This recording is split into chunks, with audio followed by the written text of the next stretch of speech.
Mateus, and I am so excited because we are doing the cutest couple shoot up on the Brooklyn Bridge, and as you can tell, it's more of a styled bridal shoot. It's our 5-year wedding anniversary this summer, and we really wanted to get basically a wedding photo redo because we got married in Las Vegas. The photos came out kind of less than ideal, and we've never had any photos that we're like really proud of or really share on the internet or anything, so we're really excited. I'm just going to show you guys how I pose, as well as lighting situations, also how to deal with a crowded area. Everything's going to be linked down below, as well as the full set of images to go view on my website. First off, we want to talk about lighting. Lighting is obviously so important with photography, but I have been really loving to shoot during golden hour, especially here on the Brooklyn Bridge. Ever since I moved to New York, it's the most common, most popular location for good reason. It's beautiful. The tones are gorgeous. The light is very harsh during the day. So we went up at 7:30 and sunset is completely gone by 8:30. So we had about half an hour to shoot where the sun was sinking below the horizon. We're so excited. It is beautiful.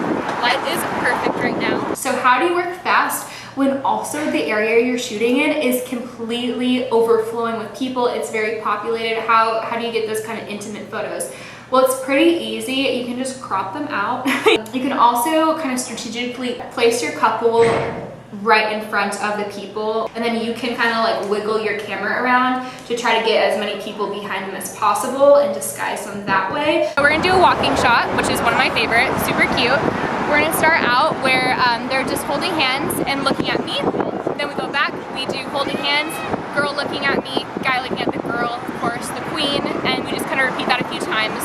You can do wide shots, close-ups, verticals. It's all the same kind of pose, but it's gonna look completely different because you're getting a lot of variety. Walk, again, kind of close to this. And even if like Sarah, maybe you're one step forward and then Mateus, you're one step behind, and also that will help me be able to like cover more people so it looks more like we're on the bridge with everybody. And walk. Right now I'm kind of like coming from an angle, yep, perfect, so that I can get all these other people out of the shot, and this will look a little bit more candid and natural.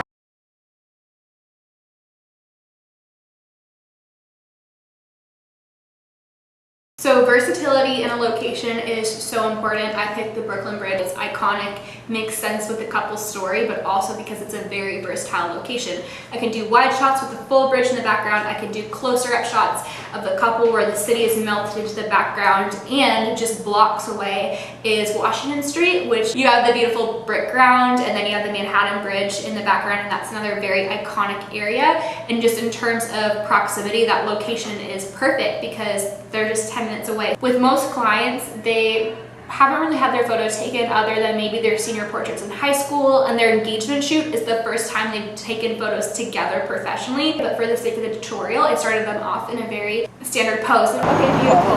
Okay, so rest your faces together, get really close. Perfect. And even like these little moments, even these little moments are really cute to capture too, so just always have your finger on the shutter button. I've never worked with them before, so even though I know that they do shoot in front of the camera all the time, I still wanted to get a feel for how I would photograph them. I'm gonna have you wrap your arms around her waist and just snuggle in really close. Yes, perfect, perfect, perfect. Beautiful, yep, and then Sarah, look down. Beautiful, and then look back at me. Beautiful, and then look down again and take a deep breath. Beautiful. Okay, now do like Eskimo kisses again. Eskimo. Yes, cute. Slightly bring your face in just a tiny bit, and then arch your back where you feel like it's about to snap, but it's fine. So next up is post-processing, editing, and sending them off to your clients. So I love to have a quick turnaround time of at least 2 days, even for some of my trade for print shoots, because I just want to be able to have it done, sent off, so I can move on to my next project. So I use Adobe Lightroom. I'm either on my HP ZBook or my MacBook Pro. I'm going to be using my Red Letter Days Adobe preset pack, which I will have linked down below. The pack is 4 presets total, 1 black and white, 3 color. I love the Friday one, which is probably what I'm gonna throw on these because Friday is really warm and rosy. It's very beautiful, These presets are great not only for wedding photographers, but fashion bloggers. I made it with a lot of different kinds of photographers in mind. Next up is exporting them. I just do the standard, whatever Adobe has. It's usually about, file sizes are gonna be like 20 megabytes or so big. And then I use WeTransfer to send them off to my clients. So if you can have a quick turnaround time, that is something that will set you apart from other photographers. All right, everyone, that was it. That was the video. How are you feeling? Oh, I'm so excited for it.